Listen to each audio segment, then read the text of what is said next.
여기는 분당 시범 아파트 단지입니다. 7,700세대의 대단지 아파트인데요. 1989년 1기 신도시가 지정되고 개발이 됐죠. 그 이후 천당 아래 분당이란 별칭까지 얻었지만 요즘은 상황이 많이 바뀌었습니다. 지난 2월 각종 규제가 풀리고 노후도시 특별법 선도지구 선정 시기를 앞당긴다는 정부의 신호에 지지부진했던 재건축이 다시 속도를 내고 있는데요.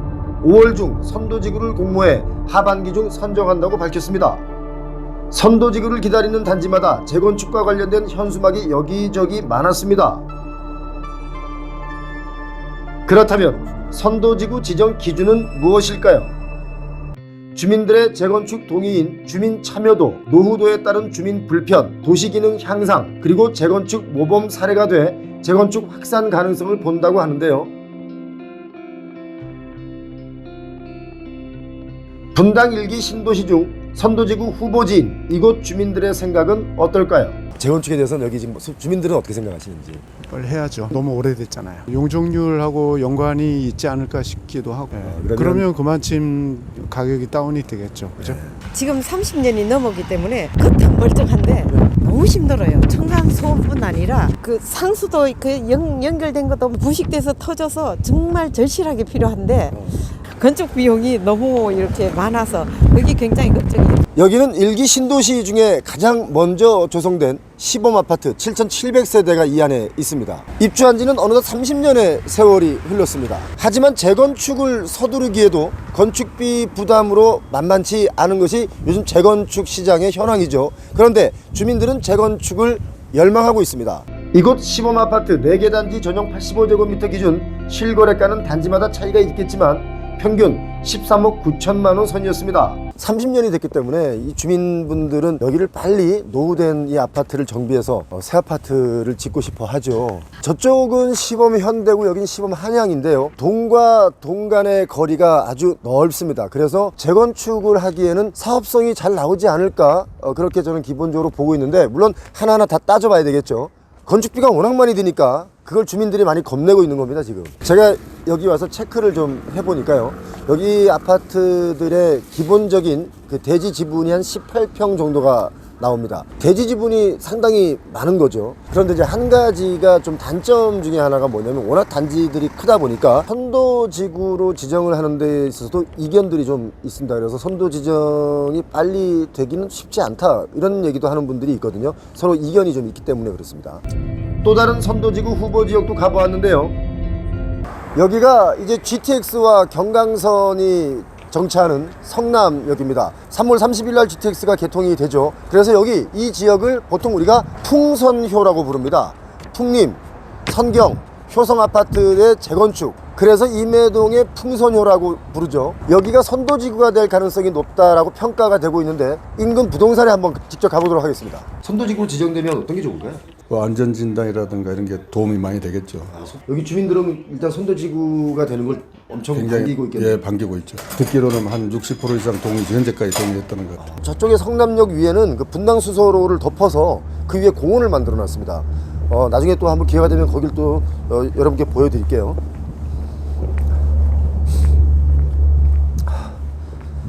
여기 성남 이 분당에 요 위로 비행기가 정말 많이 다닙니다. 지금도 비행기가 있는데요. 마치 지금 느낌상 김포공항 어디 지금 와 있는 것 같은 그런 느낌입니다. 여기 분당입니다. 여기 효성 아파트도 동과 동 간의 거리가 아주 넓습니다. 이렇게 넓어요. 여기가 현재는 용적률이 201%인데요. 평균적으로 세대당 대지 지분이 18.4평입니다. 18.4평이면 뭐 굉장히 대지 지분율이 좋은 거죠. 근데 여기가 30년 된 아파트인데 30년 된 것 같지는 않은 느낌입니다. 이 외관을 아주 잘 관리를 한 거죠. 물론 벽체 안에 파이프는 좀 오래됐으니까 많이 상해 있을 수도 있습니다. 이곳 임해동 풍선효 실거래가는 단지별 평수와 위치적 차이는 있지만 평균 14억대였습니다. 이곳 주민들의 생각은 어떨까요? 어차피 뭐 하고 있는 추세니까 하는 게 낫겠죠. 가치가 오르니까. 이대로 낡아져 가면은 방법이 없지 않습니까? 저도 이제 얼마나 살겠습니까? 빨리 새 집 한번 살아보는 것도 좋죠. 뭐 여기 연세 드신 분들이 많이 사는데 분담금이 너무 많으면 다른 지역도 마찬가지잖아요. 서울. 요새 건축비가 많이 올랐다는 거는 아는데 너무 재건축을 추진하는 거나 찬성하는 사람 입장에서는 너무 부담스러우니까 건축 비용을 좀 낮출 수 있는 쪽으로 최대한 뭐 설계도 그렇고 해서 하는 게 그러면은 아마 찬성하는 사람들이 많지 않을까 그런 생각이 듭니다. 저희가 분당 지역의 재건축에 대한 얘기를 좀 체크를 해 봤는데요. 결국은 분당 지역이든 어디든 이 부동산 문제는 정책이 상당히 중요합니다. 요즘에 선거철이지 않습니까? 그래서 후보 두 분을 제가 인터뷰를 한번 해보겠습니다. 이분들은 어떤 생각을 가지고 있는지 물어보겠습니다. 안녕하세요. 수고 많으십니다. 안녕하세요. 네, 반갑습니다. 네. 여기 지역 주민들이 재건축을 굉장히 열망을 합니다. 네, 네. 그래서 저희가 조사를 하다가 과연 이번에 출마하시는 분들은 이 재건축이나 이 지역에 대해서 어떤 생각을 가지고 있는지 그걸 제가 좀 인터뷰를 이렇게 갑자기 요청돼서 죄송합니다만 네. 찾아왔습니다. 30년 된 주택이거든요. 네. 당시로는 정말 뭐 천당 밑에 분당이라는 좋은 주택인데 이제 재건축을 열망하고 계시죠. 그러기 위해서는 선도지구가 빨리 지정해 달라. 올해 내 지정이 되는데 선도지구로 지정이 되면 저는 국가가 이게 시범지구로 해야 그래 다시 한번 이게 미래 도시 모습을 국가가 지원해 줄 수 있지 않을까. 네. 아까 저희가 만났던 그 주민 한 분은 이제 요즘 재건축 비용이 많이 올라가서 이걸 좀 걱정을 많이들 해요, 사실은. 이런 문제는 어떻게? 맞아요. 제일 걱정은 결국 경제성이잖아요. 근데 건축비가 너무 올랐어요. 지금 평당 한 1,000만 원 가까이 나오게 될 것 같은데 그러면 부담이 너무 올라가잖아요. 예. 그럼 부담을 줄여줘야 되잖아요. 예. 그러니까 부담을 줄여주려면 첫 번째로는 교통이나 이런 기반 시설이 들어가는데 이걸 주민이 부담하면 안 되잖아요. 예. 그래서 그 부담을 줄이는 우리가 법률이 필요하고 예. 그다음에 두 번째 필요한 거는 이제 이걸 높이 지을 수밖에 없잖아요. 용적률을 높이면 공공 기여를 해야 되는데 이걸 70%를 하면은 남는 게 없잖아요. 그렇죠. 그래서 그거를 좀 낮춰주는 것이 필요합니다. 그리고 이제 또 하나는 워낙 지금 빠른 속도로 건축비가 올리니까 신속하게 해야 되는데 네. 신속하게 하려면은 좀 시 같은 데서 추진 지원단을 만들어 가지고 이걸 좀 과감하게 지원하는 게 필요합니다. 도시는 우리가 출퇴근하는데 너무 많은 시간을 낭비하고 또 차 하나 사면은 96대는 주차 상태에 있거든요. 예. 출근해서 파킹하고 퇴근할 때 가져가니까. 예.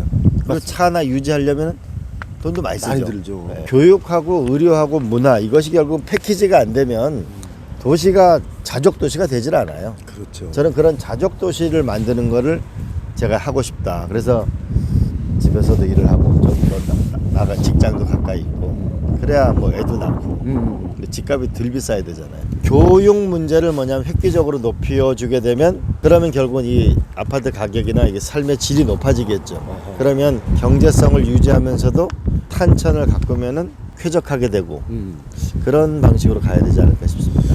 이 국민들이 볼 때 정치가 얼마나 짜증나요. 저것들 다 거짓말쟁이야 이런 거 있잖아요. 근데 열심히 진심을 다하려고 합니다. 많이 도와주십시오. 네, 고맙습니다. 네.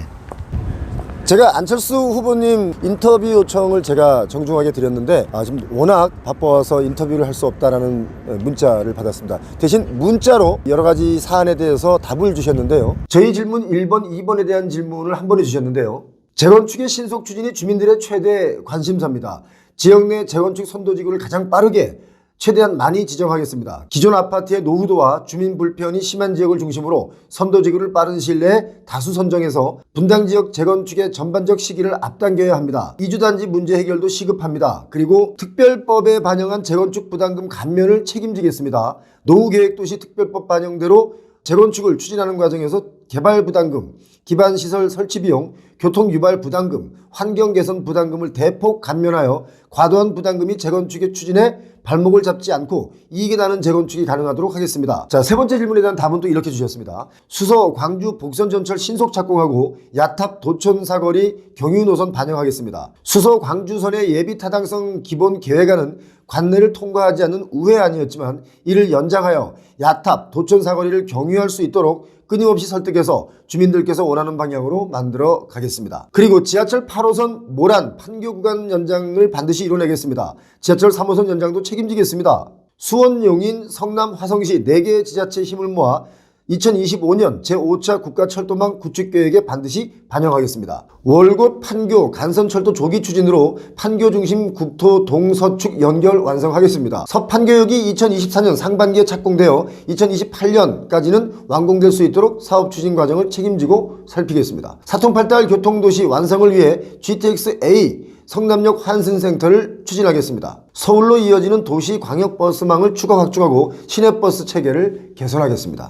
분당 판교라는 이름에 걸맞게 발전하는 모습을 보여드리기 위해 교통, 문화, 교육 등을 비롯한 통합적인 재건축을 추진하겠습니다. 분당 판교를 위해 대한민국을 위해 말뿐만이 아닌 실력과 실천으로 봉사할 수 있도록 힘을 모아주시길 분당 판교 주민들께 다시 한번 부탁드립니다 라고 저희에게 답을 주셨습니다. 안철수 후보님의 답변이었는데요, 바쁘신 와중에도 이렇게 답변을 문자로라도 보내주셔서 고맙습니다. 저희 표용호TV는 선거철에 좀 민감한 부분이 될 수 있기 때문에 나름 공정하게 공평하게 진행을 하려고 애썼다는 점을 우리 시청자 여러분께서는 꼭 인지해 주시기 바랍니다. 오늘은 일기 신도시 중 분당 지역 재건축 선도지구 후보지를 둘러봤는데요, 건축비 상승과 그리고 용적률과 주민들의 분담금, 그리고 더 나아가 교통과 도시정비 등 풀어야 할 것들이 많지만 정부와 지자체 그리고 후보지들의 주민들이 모두 합심해서 선도지구에 걸맞는 재건축 사업이 좋은 사례가 되길 바랍니다. 지금까지 표용호TV였습니다.